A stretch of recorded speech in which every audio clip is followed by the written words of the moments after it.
이제 3월에 관심이 할 성품에 대해서 나누고자 합니다. 우리는 좋은 성품을 가져야 되겠죠?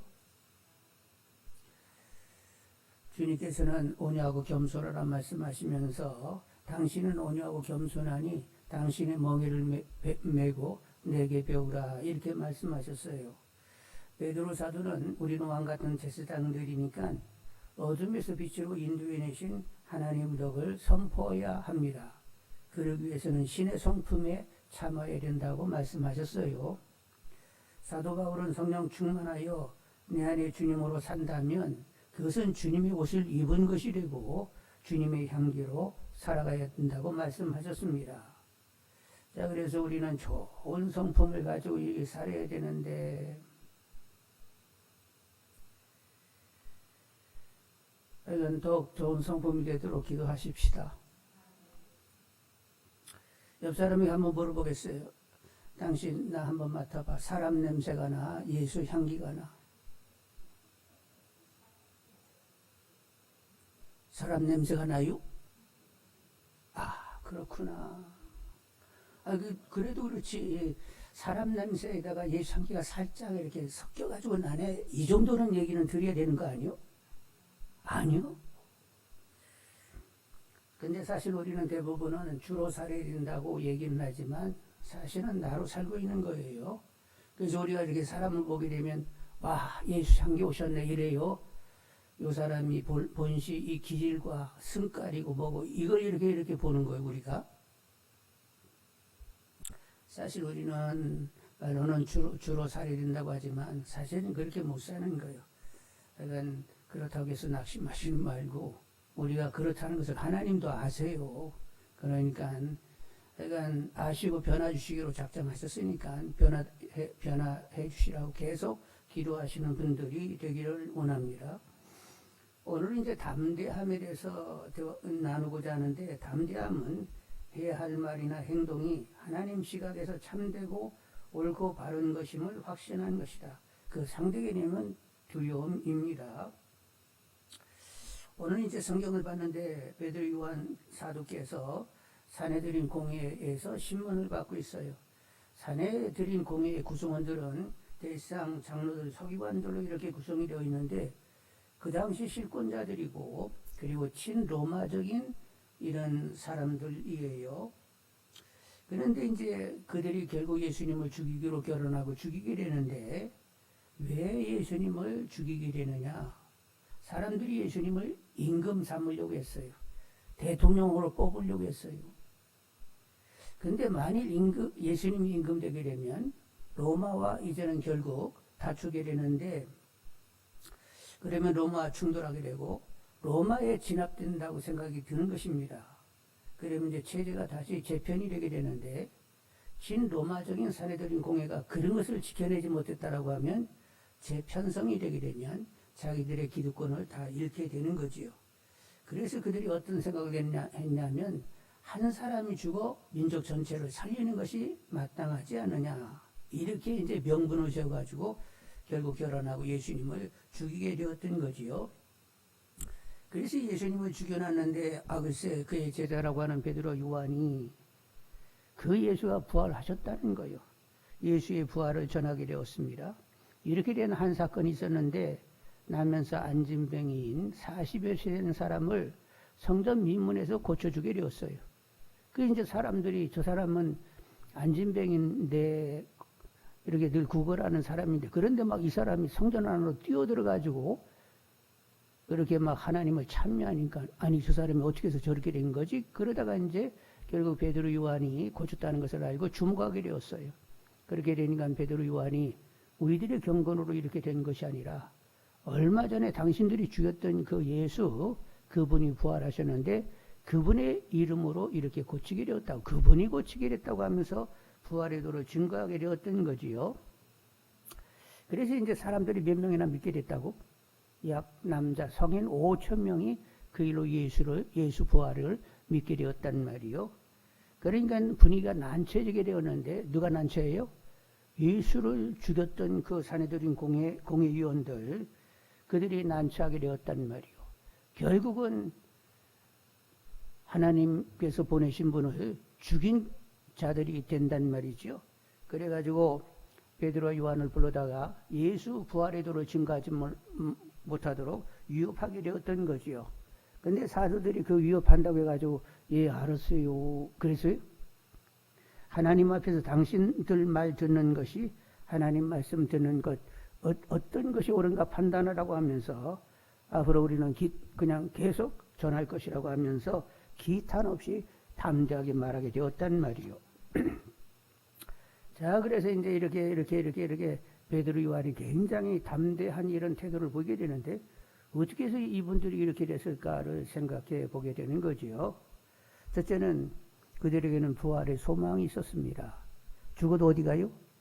천국 가는 것을 확신하고 있었단 말이요.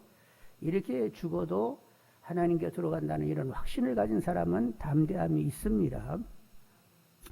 구약의 시대에 이스라엘 백성들이 바벨론의 포로로 끌려갔었어요. 근데 이제 바벨론의 느부갓네살 왕이 금신상을 만들어 놓고는 낙성식을 하는데 주악이 울리면 다 엎어져 절을 해라. 만일 엎어져 절을 하지 않는 사람은 풀무불에 던져 넣을 것이다. 이렇게 명령을 내리는데 그것에 다 엎어졌는데 안 엎어진 사람이 있었어요. 다니엘의 세 친구 누구였죠? 사드락 메삭 아벤노고는 절을 하지 않았습니다. 그래서 임금한테 이제 전해지게 되었죠. 이 사람들은 엎어지지 않았어요. 그래 불러와. 그래서 앞에다 가까이 놓고 이번에 다시 주악이 다시 울리게 될 터인데 엎어져 절을 하면 살려두지만 만일 그렇지 않으면 너희들 집어넣을 거야. 그랬더니 얘기하기를 뭐라고 얘기하냐면 만일 집어넣어도 하나님이 우리를 살려주실 것입니다. 근데 만일 그리하지 아니하실지라도 우리는 왕께서 만드신 금신상에는 절할 수 없습니다. 우리는 하나님 한 분 외에는 신이 없습니다. 그려? 그래가지고 이 싸가지들 봐라. 그래서 막 불을 7배나 더 뜨겁게 만들어가지고 던지라 해가지고 던졌어요. 그래서 세 사람이 들어갔는데 가만히 보니까 셋이 아니라 몇 사람이 됐다고? 네 사람이 됐네. 그리고 막 끄슬르고 막 고통하면서 그냥 죽어가야 되는데 그냥 그 안에서 산책을 하고 있네. 담소해 가면서. 그래가지고 왕이 놀래가지고 가까이 가지고 나오너라 그래가지고 막 소리를 줘서 나오라고. 그랬더니 그냥 나왔는데 막 끄슬림 냄새도 하나도 없이 막 그대로 나와버렸어요. 그런데 또 한 사람 어디 가버리고 셋만 쏙 나왔네. 그래가지고 그 느부갓네살 왕이 다른 신을 섬기지 않고 하나님을 이렇게 경배한다고 천사를 보내가지고 너희들을 살렸구나. 너희들의 하나님이 참 신이다. 하나님을 찬송해야 되겠다. 막 이러면서 외치게 되었단 말이지요. 그러니까 다니엘의 세 친구는 죽어도 죽는 걸로 끝나는 것이 아니라 하나님 곁에 간다는 사실이 분명하니까 하여간 하나님이 살리실 것이고 그리하지 않아도 우리는 죽어도 하여간 왕의 신상에 절하지 못하겠다고 담대하게 이렇게 태도를 결정하게 되었던 거지요. 베드로 요한도 담대한데 그는 헐몬산에 기도하러 갔다가 기도하다가 이제 잠들었는데 쥐 하도 그냥 밝아가지고 눈 떠봤더니 예수님과 모세와 엘리야가 거기 있었어요. 변형된 모습으로. 그리고 하나님도 영광이 구름 가운데 나타나가지고 이는 내 사랑하는 아들이다. 너희들은 그의 말을 들을지어다 하면서 천국을 경험한 적이 있습니다. 그리고 부활하신 주님과 40일 동안 같이 또 생활했고 그들 눈앞에서 승천하시는 예수님, 천사의 옹의를 받으면서 올라가시는 분을 봤단 말이요. 그러니까 죽음에 대해서는 그렇게 그들이 두려워하지 않고 있어서 담대할 수 있었던 거지요. 사도 바울도 어떻습니까? 다메섹에 가다가 부활하신 주님을 만났지요. 그리고 몸 안에 있었는지 몸 밖에 있었는지 모르지만 3층 천에 갔다 왔다고 했습니다. 낙원에 갔다 왔다고 했어요. 그래서 사도 바울은 꺽하면 얘기하면 어디 있고 싶다고 했어요? 이 땅에 있겠다는 거요. 주님 곁에 가고 싶다고 했어요. 나의 간절한 원은 주님 곁에 가는 것이다. 그는 아직 할 일이 있어 이 땅에 있는 것이다. 이렇게 얘기하면서 그도 이제 죽음을 두려워하지 않고 사도 바울도 여러 가지 유혹과 박해를 다 이기면서 사시게 되었던 거지요. 여러분 오늘 밤 하나님 부르시면 그냥 천국에 다 가시는 거지?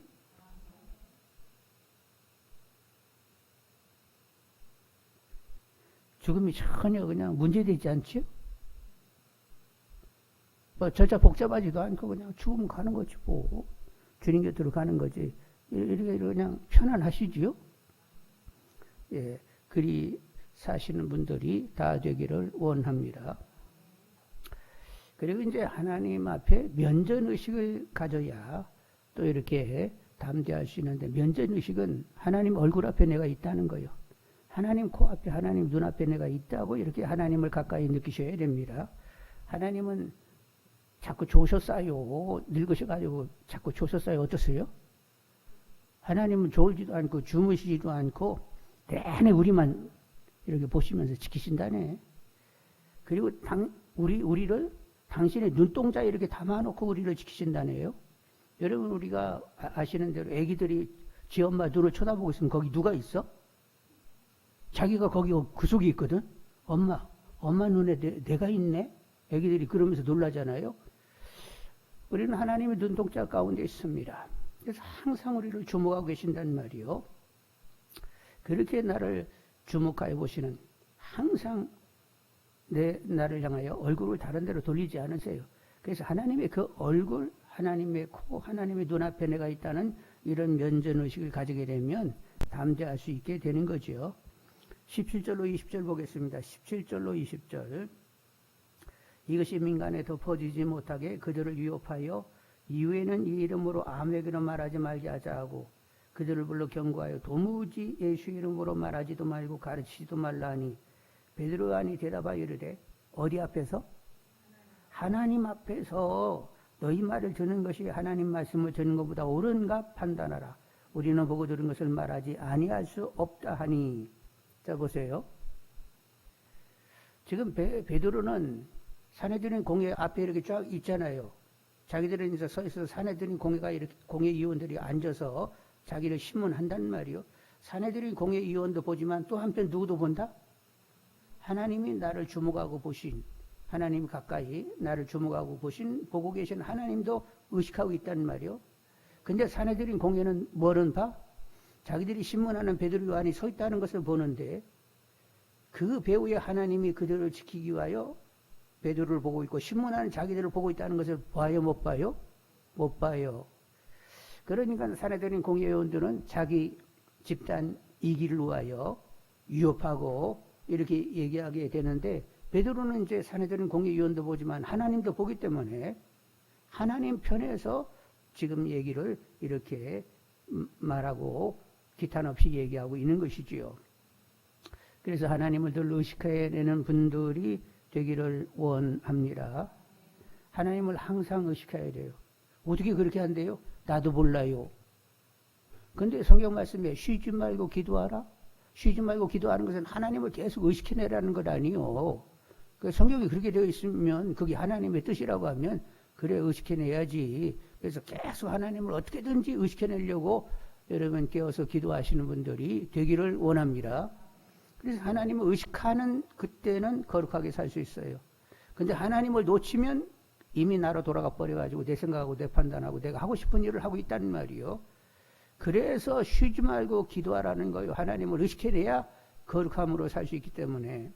그래서 여러분 하나님을 의식하며 거룩을 도모하며 하나님 편에서 담대한 분들이 다 되기를 원합니다. 누구 편들 것도 없어요. 하여간 하나님이 옳으면 옳은 거예요. 하나님 편에서 항상 말하고 행할 수 있는 분들이 되기를 원합니다. 그리고 이제 좀 같은 얘기인데, 하나님이 함께 하심이 분명하면, 하나님이 나와 함께 하신다 분명하면 또 담대할 수 있습니다. 구약에 이제 우리 신앙 인물들을 보게 되면 일단은 그들에게 하나님이 나타나세요. 다 예외 없어요. 아브라함이나 야곱이나 이삭이나 하여간 요셉이나 하여간 하나님이 일단 나타나가지고 그들에게 얘기를 하신다는 거예요. 하나님이 나타나서 말씀하시니까 믿음이 팍 들면서, 그리고 이제는 어떤 결단들이 있게 되는데, 그 시대에 보면 많은 사람이 하나님을 믿는 것이 아니라 오직 그 사람 아니면 그 가족만 믿는 그런 형편들이 많지만, 그래도 하나님이 나타나 말씀하셨다는 그 사실 가운데 믿음을 가지면서 담대하게 그 외롭지만 한 시대를 살면서 하나님이 살아계심을 증거해내는 이런 삶을 살았다는 말이죠. 여러분 노아, 하나님이 나타나셨습니다. 그리고 방주를 지으라서 지었습니다. 나타나시고 말씀하시면 이제 믿음은 확실한 거죠. 그래서 사람들이 허구한 산 중턱에서 뭐 하는 짓거리요? 이거 정신 나갔네. 어쩌고 저쩌고 해도 그냥 계속 110년 동안 그렇게 방주를 지게 되는 거지요. 아브라함 갈대아 우르에 살았는데 갈대아 우르 같으면 거기는 문명 도시입니다. 당시로서는 가장 문명한 도시에 살고 있어서 갈대아 우르. 그런데 하나님은 나타나가지고 이제 너희 씨로 큰 민족을 이루어야 되겠다. 그러면서 떠나가라고 하니까 나타나 말씀하시니까 믿음이 들어오게 되고 그래서 그렇게 문명 도시에서 삶의 터진 그곳을 버리고 이제는 믿음의 길을 가게 되었던 거지요. 모세는 또 어때요? 하나님이 함께 하시면서 이제 애굽에서 함께 하실 테니까 애굽에서 백성들을 이끌어내라. 아니 제가 어떻게 하는데요? 네가 하는 게 아니고 내가 하는 것이다. 이렇게 말씀이 주어지게 되니까 그는 나가서 결국 하나님의 역사 가운데 그 백성을 인도하게 되는 거죠. 자, 다윗 하나님이 함께 하심이 분명했습니다. 이기게 하시면 이기는 거지. 그래서 누구도 나가지 못해가지고 벌벌거리는데 이 10대 다윗은 나가가지고 골리앗하고 싸운다고 나가서 그것도 뭐 가지고 나갔어요?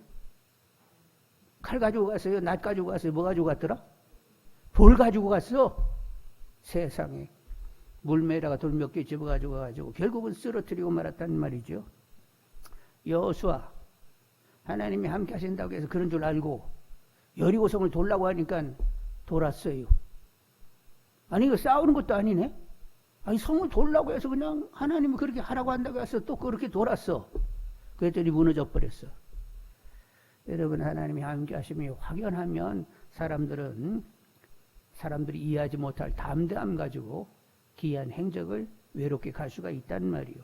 하여간 어찌됐든 간에 하나님이 함께 하심이 분명한 분들이 다 되기를 원합니다. 이건 어찌됐든 간에 베드로와 요한이 안진뱅이를 고치게 되었고 사람들이 주목하게 되었고 그래가지고 이 사람이 이렇게 된 것이 예수님의 역사로 이렇게 된 것이라고 해가지고 남자 성인만도 몇 명이 믿게 됐다고? 5천 명이 믿게 됐다는 것 아니에요. 하여간 주님의 살아계심을 이렇게 보이게 되니까 예수님 부활을 믿게 되었다는 거예요. 하여간 우리가 살아있는 이유, 여러분이 살아있는 이유가 뭐예요? 하나님과 주님이 살아계심을 증거해내고자 살아있기를 원합니다. 내가 살아있는 이유는 어떻게든지 하나님이 주님이 살아계심을 증거해야 되는데 하나님이 주님이 내 안에 사심을 보이기 위하여 살아계시는 거예요.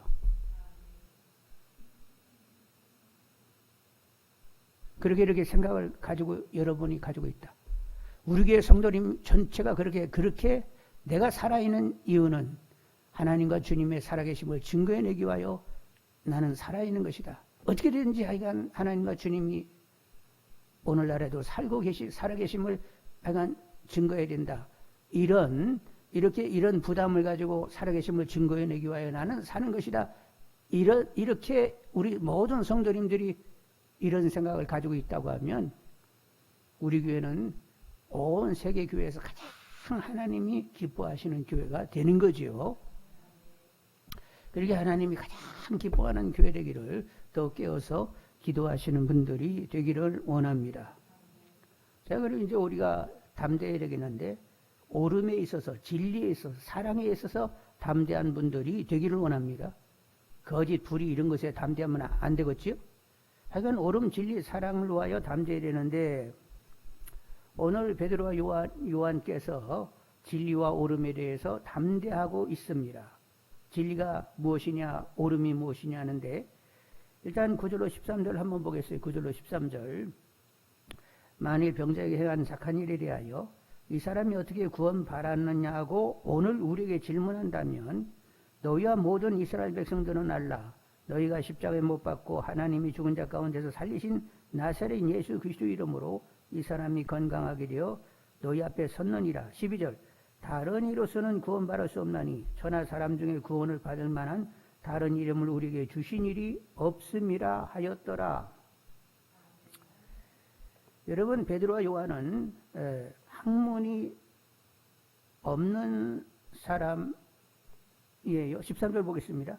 그들이 베드로 요한이 담대하게 말함을 보고 그들을 본래 학문 없는 범인으로 알았다가 이상히 여기며 또 전에 예수와 함께 있던 줄 알고, 여기 학문이 없다라고 하는 것은 당시에 학문을 가진다라고 하면 랍비 학교를 다니는 거예요. 산헤드린 공회의원들은 대부분 랍비 교육과정을 밟았습니다. 그런데 요 베드로 요한은 랍비 교육하고는 아무 상관도 없는 사람이요. 고기 잡다고 온 사람들 아니요? 그래서 학문 없다고 이렇게 생각을 했어요. 갈릴리의 촌놈들 이렇게 생각을 했는데, 약간 촌놈이든 도시놈이든 배운 놈이든 아니 배웠든 간에 주님을 안다 모른다에 그냥 갈리는 거예요. 주님을 알고 구원받아 하나님의 자녀가 되고 천국에 들어가게 되면 그는 제대로 진리를 잡은 사람이고, 아무리 배웠어도 예수를 모르면 어떻게 돼요? 결국은 마귀의 종도로 타다가 지옥에 가잖아요. 그러니까 배웠든 못 배웠든 그런 건 아무 상관도 없어. 하여간 어찌되든 간에 주님을 주님으로 제대로 알기만 하면, 그리고 주님으로 살기만 하면 제대로 진리로 살아가고 있는 것이지요. 그리고 이제 오름이라는 것이 뭐냐. 19절 베드로와 요한이 대답하여 이르되 하나님 앞에 너희 말 듣는 것이 하나님 말씀을 듣는 것보다 옳은가 판단하라. 무엇이 옳은 거요? 하나님 말씀을 듣고 하나님이 원하는 대로 삶을 살아내는 것, 행하가는 것, 그것이 옳음이라는 거요. 하여간 진리에 대하여, 옳음에 대하여 담대한 분들이 되기를 원합니다. 그리고 이제 요한 사도 얘기를 별로 안 하면 또 서운해하실 테니까 베드로 얘기만 자꾸 하면 요한 사도가 좀 서운해할 거 아니에요. 그래서 요한일서 4장 18절에 보면 사랑 안에 두려움이 없고 온전한 사랑이 두려움을 내쫓나니 두려움에는 형벌이 있음이라. 두려워하는 자는 사랑 안에서 온전히 이루지 못하였느니라.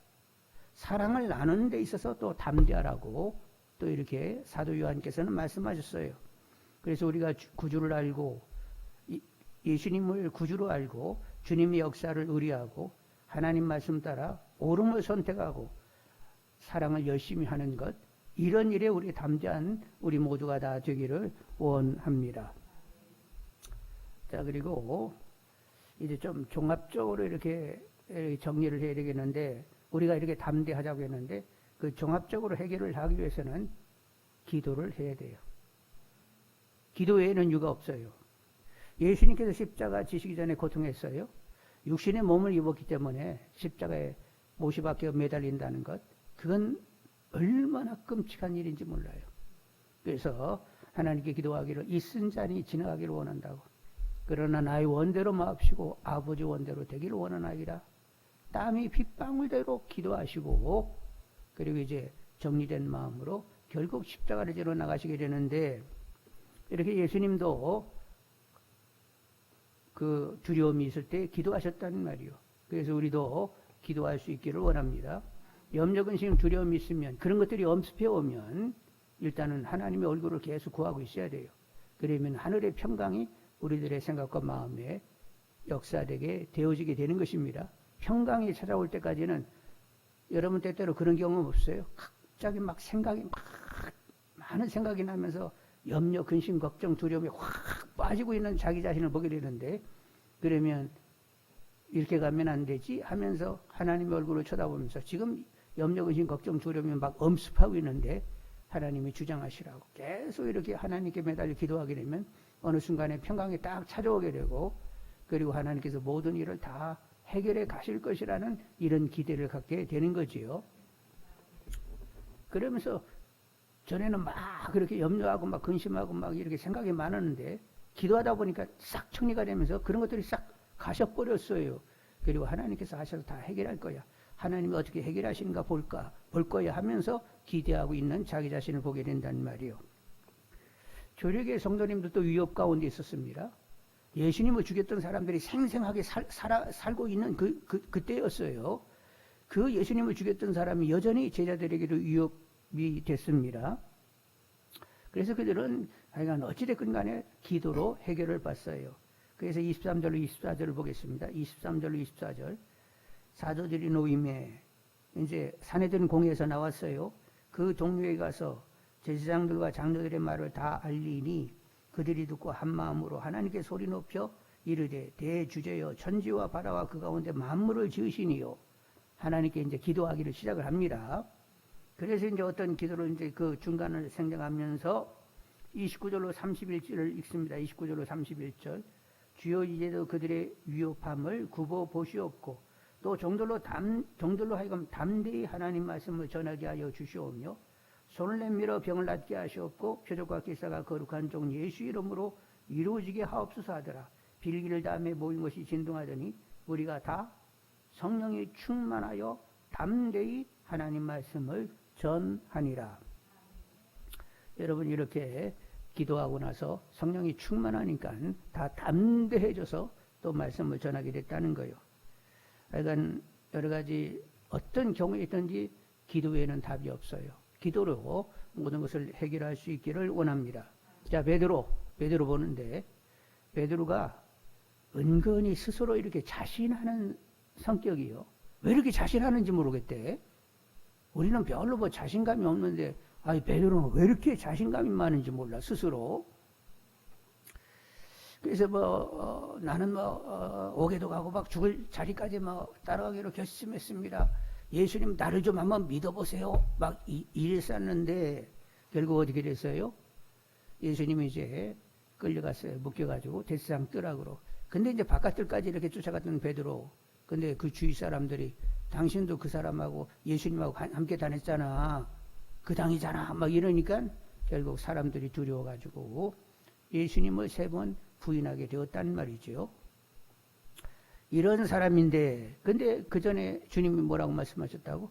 사단이 너를 밀가부로 다는데 내가 너를 위하여 기도했노니 믿음이 떨어지지 않기를 기도했노니 돌이키는 형제를 굳세게 할 것이다. 이렇게 말씀했어요. 형제를 굳세게 하는, 믿음 떨어지지 않고 형제를 굳세게 하는 지도자가 되게 해달라고 예수님이 기도했는데 예수님 기도가 있었고 너희들 예루살렘을 떠나지 말고 성령의 오심을 구하라고 했잖아요. 기도했더니 성령이 충만으로 그들 안에 오시게 되었단 말이에요. 베드로 안에도 오게 되었어요.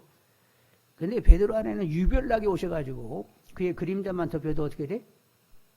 그림자만 덮여도 병이 고쳐지고 귀신이 쫓겨나가게 되었단 말이에요. 그래서 베드로 키가 좀 컸을까나 작았을까나 나 궁금해 죽네. 그림자가 덮일 정도면 베드로 키를 좀 크게 만드셨는가? 하여간 궁금한데 하여간 천국 가서 한번 만나봅시다. 그래서 이제 그림자만 덮여도 막 병이 고쳐지고 막 귀신이 쫓겨나가게 되는 거예요. 그만큼 주님이 그들 안에, 주님이 베드로 안에, 성령님이 베드로 안에 충만으로 오셔서 그렇게 역사하시는 가운데 안전병이 고쳐지고 그리고 5,000명이나 되는 사람이 회심하는 이런 역사가 일어나게 되었던 거지요.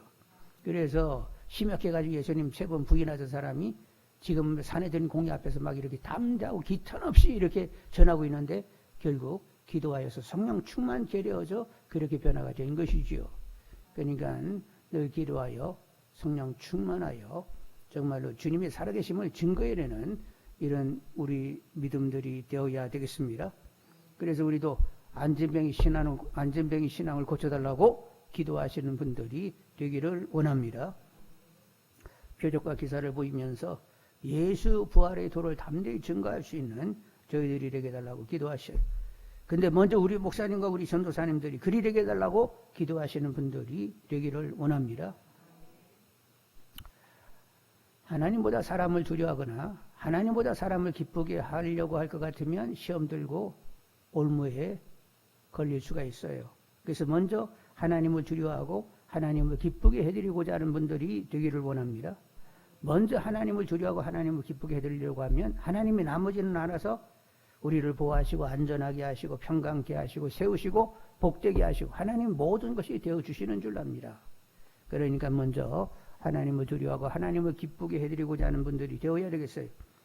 마태복음 10장 29절로 31절에 참새 2마리가 한 아사리온에 팔리지 않느냐. 그러나 너희 아버지께서 허락하지 아니하시면 그 하나도 땅에 떨어지지 아니하리라. 너에게는 머리털까지 다 새 신발이었으니 여러분 머리털 몇 개인지 여러분은 모르죠? 근데 하나님은 그걸 늘 세시고 있다는 거예요. 아이고 오늘 3개 빠졌네. 그러니까 몇 개지? 아이고 오늘은 너무 팍팍 머리를 문질렀는가 보다. 35개가 빠졌네. 그래서 몇 개 이렇게 하나님은 그렇게 세밀하게 우리를 아시는 분이요. 두려워하지 말라 너희는 많은 참새보다 귀하니라. 참새 2마리가 한 아사리온에 팔리는 것 그거 떨어지는 것도 하나님 허락 없이는 안 되는데 너희들은 머리카락까지 내가 다 세고 있으면서 두려워하지 말라. 너희는 많은 참새보다 귀하니라. 하나님 우리를 얼마나 귀히 여기시는지 몰라요. 예? 하나님 나를 막 귀히 여기신 다 이렇게 마음이 와야 돼. 잘 알으면 하나님 나 귀히 여기고 있다는 것이 확신되게 해달라고. 하나님 더 가까이 더 친밀히 저 속 깊게 저를 완전히 주장해 주시라고. 성령 충만하면 한 2% 빠지고 98% 지배하는 거예요. 성령 충만은 막 100% 지배하는 거예요. 하나님이 100% 나를 주장하시라고. 성령 충만 이렇게 해가지고. 근데 그렇게 하나님께 구할 수 있는 것은 하나님이 사랑이세요. 그분은 선하시고 신실한 분이세요. 그분처럼 위하는 사람 없어요. 하나님이 나를 위하시면 그건 엄청난 복이요. 그러니까 누구한테 의지할 것도 없어. 그냥 하나님이 나를 주장하면 그걸로 족하니까 하나님이 처음이요 끝이요 모든 것 되시라고 전부가 되시라고 충만으로 저를 돌보시라고 늘 기도하시면서 하나님을 누리고자 하는 분들이 되기를 원합니다. 그래서 이렇게 귀히 여기시고 세밀하게 나를 지키시고 돌보시고 또 때때로는 세우시고 복되게 하시는 하나님 그 문으로 충분하다 이렇게 여기면서 사시기를 바라고 우리도 더욱 성령 충만을 구하는 가운데 주로 살고 사역하고 그리고 주님의 살아계심을 담대히 증거해낼 수 있는 우리들이 다 되기를 원합니다. 왜 우리 사는 거요? 우리가 살아야 할 충분한 이유가 뭐예요? 왜 사는 거예요? 왜 살아? 하나님과 주님의 살아계심을 증거해내기 위하여 나는 산다. 이렇게 마음의 결정 나는 우리 모두가 되기를 바라고 그래서 성령 찔끔 구해야 돼. 막 충만 외에는 답이 없으니까 성령 충만을 구해야 돼요. 성령 충만을 구할 수 있는 우리가 되기를 원합니다. 그런데 성령 충만을 강하게 구하고 있으면 이미 내가 기도하는 것 아니요. 그분이 기독해 하셔서 이렇게 기도하고 있지가 되면서 성령 충만을 구하게 되는 거예요. 무슨 말인지 아세요? 기도도 빌게 하셔야 빌어지는 거예요. 그래서 내가 기도를 하면서 하나님의 살아계심을 보이기를 원한다고. 그러니까 내가 믿어야 될 충분한 이유는 하나님이 현재도 살아계신다. 주님이 나와 함께 하신다를 이렇게 보여야 되겠는데 그렇게 좀 되게 해주세요 하고 기도하는데 때로는 나의 어떤 필요같이 기도할 수도 있는데 어느 때는 성령이 왕 주장해가지고 내가 지금 기도하면서 내가 왜 이렇게 목소리를 막 크게 내면서 내가 이렇게 열심히 막 이 기도를 이렇게 하고 있는지 내가 제3자가 돼가지고 기도하고 있는 나를 이렇게 확인하면서 와 기독해 하셔서 이거 기도하고 있잖아. 다시 빌바를 하는 기도가 있다고 했어요. 근데 내가 빌고 있는데 빌바를 하게 하시는 성령님이 역사해가지고 지금 이 기도를 시켜서 지금 막 기도가 쏟아지고 있네? 이러면서 내가 기도하면서 제가 3자가 돼가지고 그걸 쳐다보고 있는 꼴이 되는 경우들이 있다니까. 그래서 빌바를 하는 기도를 우리가 드리기를 소원하는 분들이 되기를 원합니다. 근데 빌바를 하는 기도를 드리면 하나님이 꼭 듣고 싶은 그 기도를 막 쏙 하고 있는 거예요. 하나님의 살아계심, 주님이 내 안에 계심을 성령이 나를 주장하고 계심을 확실히 좀 이렇게 보일 수 있도록 나도 알고 주위 사람도 알 수 있도록 그렇게 좀 역사해 주시라고. 그런데 그분이 그렇게 기도를 하게 만들어서 기도하게 될 때 하나님과 통한다가 되면서 기독해 하셔서 내 입에서 이 기도가 나가고 있네? 이렇게 확인이 되는 거예요. 그래서 내가 기도한 거예요? 기도하게 해서 한 거예요. 신앙생활을 하다 보면 내가 하는 것 하나도 없어요. 하나님이 하는 일이 있고 인간이 하는 일이 있다고요? 누가 그렇게 가르쳐줬어요? 복음이 실제되면 나는 그리스도와 함께 십자가에 못이 박혔고 죽었으면 나는 이제 무요.